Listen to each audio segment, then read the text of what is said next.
सरकार ने जो वादे किए थे और जो घटनाएं अभी घट रही है, जो शायद आपका प्रश्न भी होगा वर्तमान हालात पर, मुझे लगता है कि वर्तमान हालात का जो स्थिति है, जिन विषयों को लेकर अभी बात चल रही है, ऑफिस प्रॉफिट पर मुख्यमंत्री के खिलाफ में आरोप है जो चुनाव आयोग तक पहुंचा है और चुनाव आयोग से कोई निर्णय आना है। लेकिन प्रदेश की परिस्थिति क्या है? प्रदेश में राज्य सरकार ने और उनके सारे मंत्रालय के लोगों ने और झारखंड मुक्ति मोर्चा, कांग्रेस, राजद संयुक्त रूप से 28 महीना बीत जाने के बाद अपनी नाकामियों को छिपाने का एक बहाना और रास्ता ढूंढ रहे हैं। लोग ऐसा लग रहा है कि सरकार गिराया जा रहा है, इस तरह की चीजों को वो रख रहे हैं। लेकिन वास्तविकता क्या है कि भाई ऑफिस ऑफ प्रॉफिट में आपके खिलाफ में आरोप तय हुआ है और चुनाव आयोग उस संदर्भ में माननीय राज्यपाल के सामने अपना रिपोर्ट भेजेंगे। मात्र इतनी घटना है। इसके साथ साथ कई तरह की एजेंसियां जो जांच कर रही है तो उसका पुख्ता सबूत भी मिलते जा रहा है। तो इन सब चीजों से ध्यान भटकाकर मूल विषय जो राज्य सरकार इस प्रदेश के अंदर 2 साल की अराजकता की स्थिति, लूट की जो स्थिति, जो यहाँ के रिसोर्स थे, रिसोर्स को पर्सनल रिसोर्स बना दिया है। जो राज्य रिसोर्स होना चाहिए वो पर्सनल रिसोर्स बन गया है। उसके ऊपर और इन सारे जितने भी कमिटमेंट थे राज्य सरकार के, उनको छिपाने का काम राज्य सरकार कर रही है और ध्यान भटकाने के लिए इस तरह के आचरण कर रहे हैं। मैं रोज देख रहा हूं कौन किसकी सरकार गिरा रहे हैं। ये कह रहे हैं कि वो भारतीय जनता पार्टी हमारी सरकार गिरा रही है। दूसरा, आपने देखा होगा कि झारखंड मुक्ति मोर्चा का महासचिव मीटिंग करके पूरी बात बोलते हैं कि 19 भारतीय जनता पार्टी के विधायक हमारे संपर्क में हैं।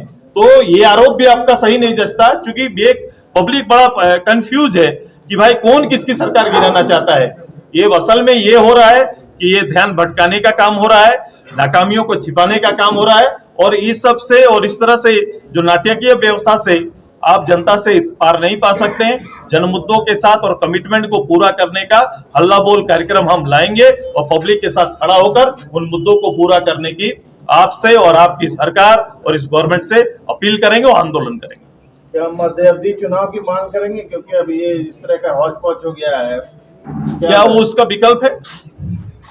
क्या मध्यवर्ती चुनाव इस माहौल का विकल्प है? ऐसा ये अनचाहा चीजों को उनको थोपना गवर्नमेंट को या फिर पब्लिक को नहीं थोपना चाहिए। बल्कि ये बात हम करेंगे कि आपने स्थानीय नीति, नियोजन नीति, आपने 5 लाख नौकरी की बात की थी, आपने यहाँ पर 75% जो प्राइवेट लिमिटेड कंपनी है उसमें भी रिजर्व करने की बात कही है, आपने बिजली मुफ्त देने की बात कही है, आपने जितने कमिटमेंट को सारना कोड लागू करने की बात कही है, आपने ओबीसी का आरक्षण की बात करी है, जितने भी बात आपने कमिटमेंट के साथ गवर्नमेंट का गठन हुआ है, हम कोशिश करेंगे कि पहले ये जो हम लोग लगातार कहते आ रहे हैं, गवर्नमेंट ने गुमराह करके लोगों का वोट लिया है। अब समय आ गया है कि गुमराह करने वाले पूरे मतदाताओं को एक साथ खड़ा करेंगे और ये साबित करेंगे कि गवर्नमेंट ने झूठा वायदा किया था। सरकार कार्यकाल पूरा करेगी? मैं भविष्यवाणी नहीं करता, सरकार के पास गिनती है। अब सरकार किसको रोकने के लिए वो सीटी बजा रही है मुझे पता नहीं। बड़ा विचित्र स्थिति कि वो खूंटी का यात्रा, कभी कहीं का यात्रा कर रहे हैं और सीटी बजा के किनको अपील कर रहे हैं मैं नहीं जानता। लेकिन राज्य में अगर ऐसी परिस्थिति आती है कि बीजेपी को सरकार बनाना पड़े, मौका मिले, तो क्या ये कयास पर हम अभी चर्चा नहीं करेंगे, वर्तमान हालात पर हम चर्चा करेंगे। हालात कौन बना रहा है और किस लिए हालात बन रहा है, गंभीर चार्ज लगे हैं, उसको दूसरे रूप से प्रस्तुत करने की कोशिश हो रही है। आज इसको पिकनिक पॉलिटिक्स कैसे देखती है? मैंने कहा तो वो तो दिख रहा है, राज्य के लीडर सिटी से संदेश दे रहे हैं। लेकिन भाजपा के सांसद जो जिस तरीके से ट्वीट करते हैं, चुनाव आयोग की बातें वो सार्वजनिक करते हैं ट्वीट के माध्यम से, कोई बिना आदेश निकले हुए नहीं, इस पर बोलने का अधिकार है।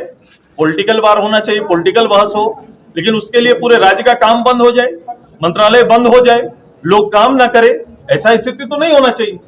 लगातार परेड करवाई जा रही है, जलाकर मार दिया गया रिम्स में, आज उसकी सुबह मौत हो गई। इस पर सारे लोग, यहाँ तक कि सभी पॉलिटिकल पार्टी, सरकार में लोग जिम्मेदार हैं, लेकिन सभी पॉलिटिकल पार्टी में तो बयान नहीं है, लोग खामोश हैं। नहीं, ये मैंने कहा अराजकता इसलिए कह रहा हूं कि जब शासन अपना काम नहीं करेगा, जो दायित्व में बैठे हुए पदाधिकारी अपना काम नहीं करेंगे, जो मुख्यमंत्री अपने दायित्व का निर्वहन नहीं करेंगे, मंत्री अपना काम नहीं करेंगे और सारा का ध्यान किसी और केंद्रित कर देंगे, तो ये अच्छी बात, अच्छी पहल नहीं है। ये राज्य के साथ धोखा है, राज्य के लोगों के साथ धोखा हो रहा है।